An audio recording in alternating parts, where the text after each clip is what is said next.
Selamat datang di podcast Sersan. Serius tapi santai. Hai.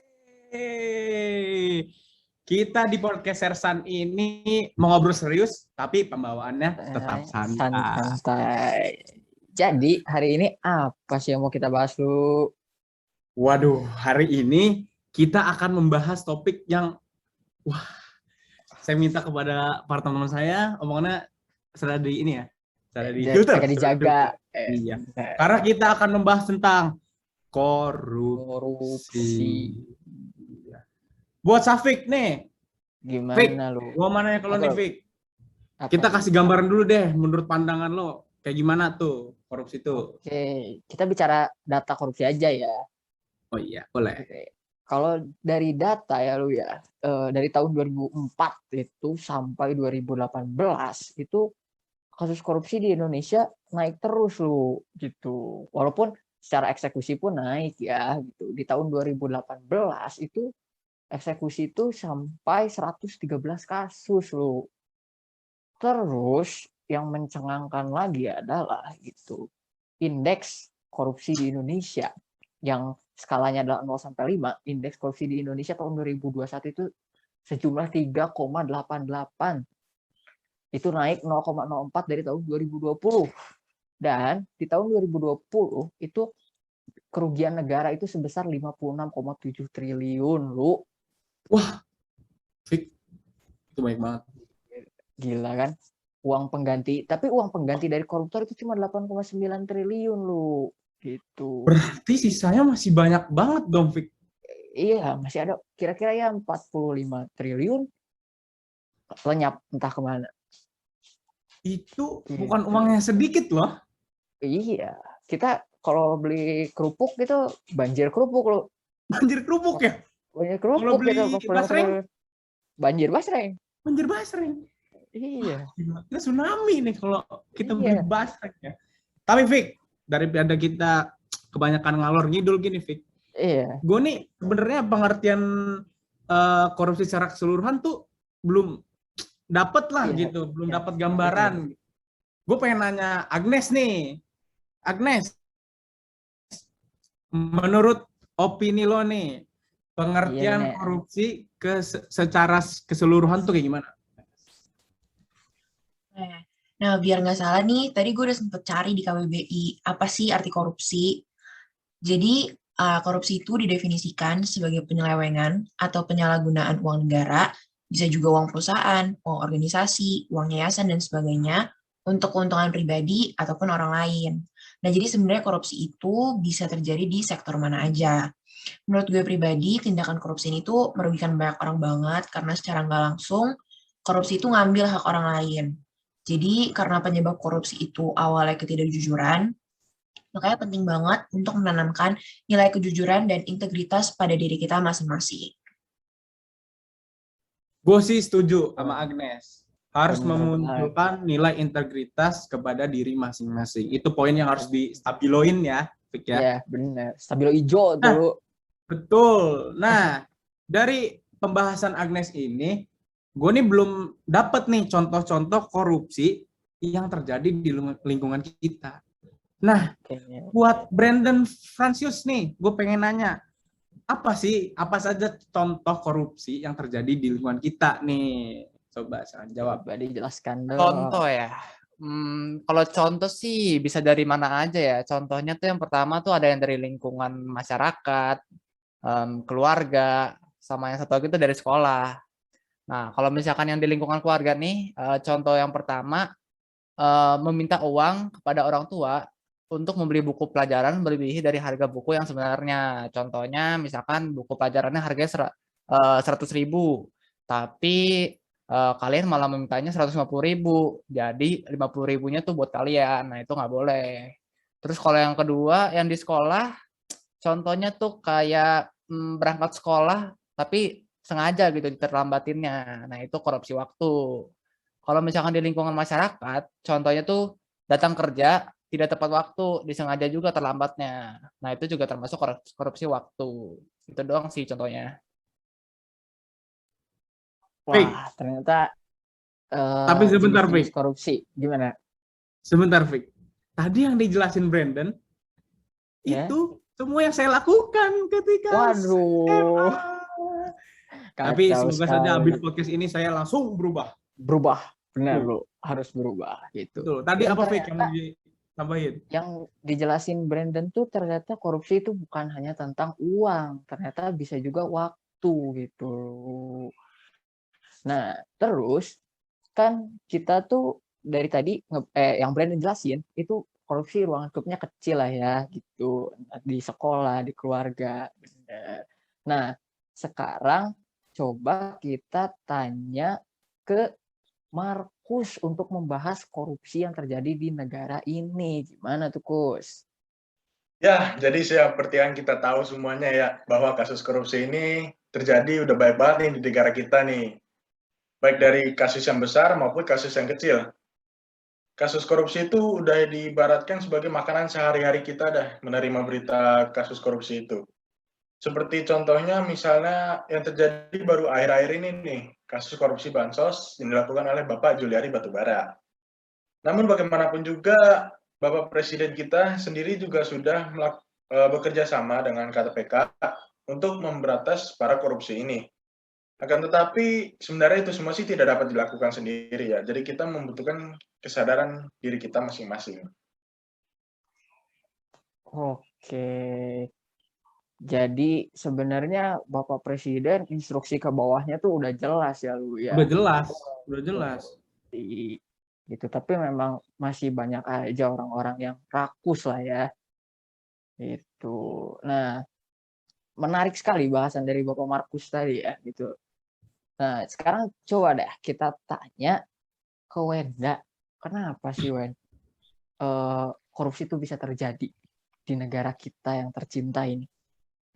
Oke deh, jadi kenapa sih korupsi itu masih terjadi itu karena ada dua hal. Yang pertama itu faktor internal dan juga eksternal. Nah, salah satu contoh faktor internal itu adalah kurangnya integritas dan moral di dalam diri kita sendiri.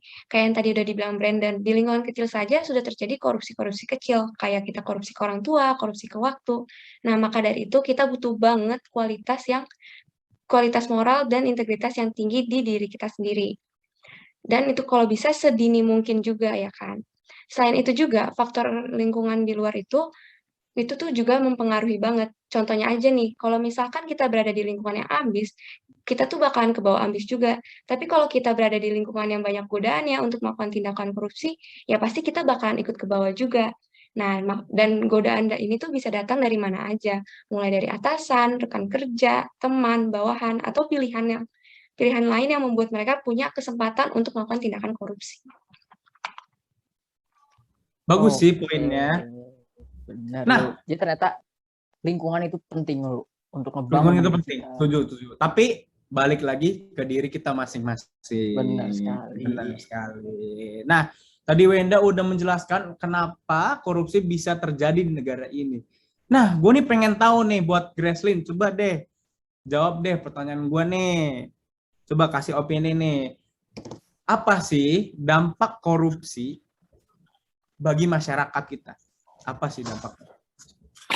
Nah, menurut gue sendiri ya, korupsi ini pasti tentunya akan sangat merugikan negara, apalagi masyarakatnya. Contohnya, dampak pertama yaitu fasilitas negara kita tidak akan terbangun. Karena apa? Karena dana pembangunan yang sudah dikumpulkan itu dikorupsi, dan akhirnya dana itu tidak akan teralirkan untuk membangun sarana dan fasilitas ini.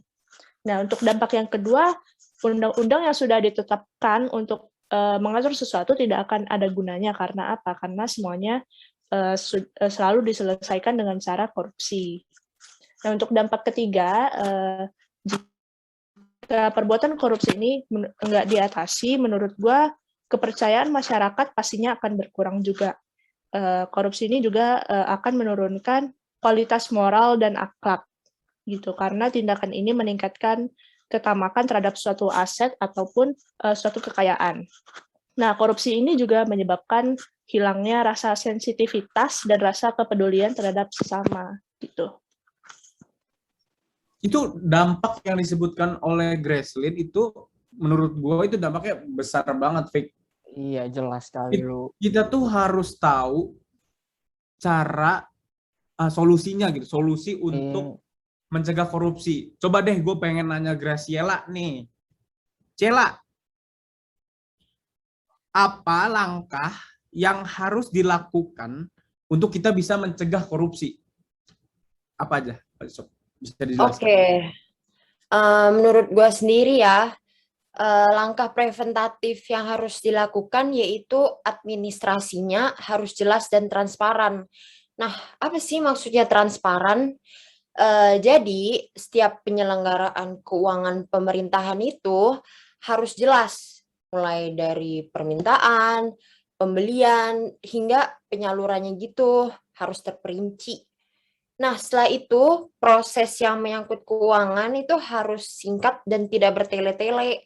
Karena menurut gue sendiri, kalau bertele-tele itu tidak menutup kemungkinan atau yang udah pasti sih punya celah ya untuk melakukan korupsi gitu sih. Setuju banget. Setuju banget gue sama Cela. Jadi biasanya kalau yang ditutup-tutupin tuh biasanya ada udang di balik batu loh. Gitu. Ada udang di balik batu. Benar sekali. Sekarang coba kita tanya deh ke Farel. Apa sih kebiasaan-kebiasaan yang tanpa kita sendiri sadarin atau masyarakat luas sadarin kalau itu adalah cikal bakal untuk korupsi? Boleh Farel untuk dijawab? Boleh, ini kalau menurut gua ada beberapa hal kecil yang perlu diperhatikan karena ini bisa menjerumus ke arah korupsi. Tadi ada teman kita juga udah mention beberapa, cuman ini bakal gue tambahin. Yang pertama, suka terlambat. Suka terlambat ini cenderung mengarah ke nanti kita bisa berbohong, kita suka nutup-nutupin gitu. Dan yang kedua, membuang-buang waktu pada hal-hal yang nggak penting. Nanti deadline bisa kacau atau gimana, tugas nggak selesai, bisa jadi kita bohong lagi, menyembunyikan sesuatu lagi. Yang ketiga, nggak mau mengantri. Ini sikap yang benar-benar buruk karena kita menyerobot hak orang lain kan. Yang keempat, memberi uang damai ke polisi. Itu benar-benar hal kecil yang perlu kita perhatikan lagi. Dan yang terakhir adalah menggunakan fasilitas kantor untuk keperluan pribadi. Itu aja dari gua.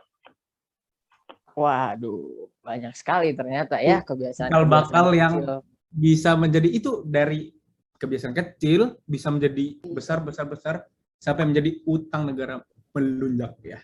Benar sekali lo. Jadi gimana Fik? Nih Fik, karena teman-teman kita udah ngasih banyak opini yang menurut gue bagus banget. Nah, gue pengen nanya ke lo nih Fik, apa sih yang harus kita garis bawahi dari opini-opini teman-teman kita ini? Oke, yang harus kita garis bawahi adalah bahwa memang kita itu segala sesuatu itu balik ke diri sendiri. Kita harus jadi orang yang berintegritas, kita harus jadi orang yang jujur dan disiplin gitu. Jadi banyak banget hal-hal yang kita nggak sadarin. Sekarang kita jadi tahu, oh ternyata hal-hal itu nggak boleh untuk dilakuin gitu. Dan satu lagi, stop memandang korupsi sebagai sebuah budaya karena itu adalah tindak kriminal gitu loh. Kalau menurut lo gimana lo? Nah, kalau menurut gua nih Fik, gimana lo? Dari semua opini teman-teman gua yang masuk ke kepala gua nih kayak gini Fik. Uang yang diambil dari hasil korupsi itu kayak kartu ini Fik. Wah, kenapa bisa gitu lo? Karena kita bisa lihat ada, uang ini ada. Iya. Waduh, kemana tuh? Lihat tidak ada kan? Iya. Padahal sebenarnya uang yang diambil dari hasil korupsi itu disembunyikan, Fik. Waduh. Itu poin yang bisa gua. Poin yang sangat bagus loh. Itu poin gua. Oke, karena gitu, gimana nih? Sekian aja gitu ya dari podcast kami. Itu adalah apa nama podcastnya lu? Podcast Sersan. Serius tapi santai. Kembali lagi di podcast Sersan yang nanti-nanti ya. Tunggu. Dadah.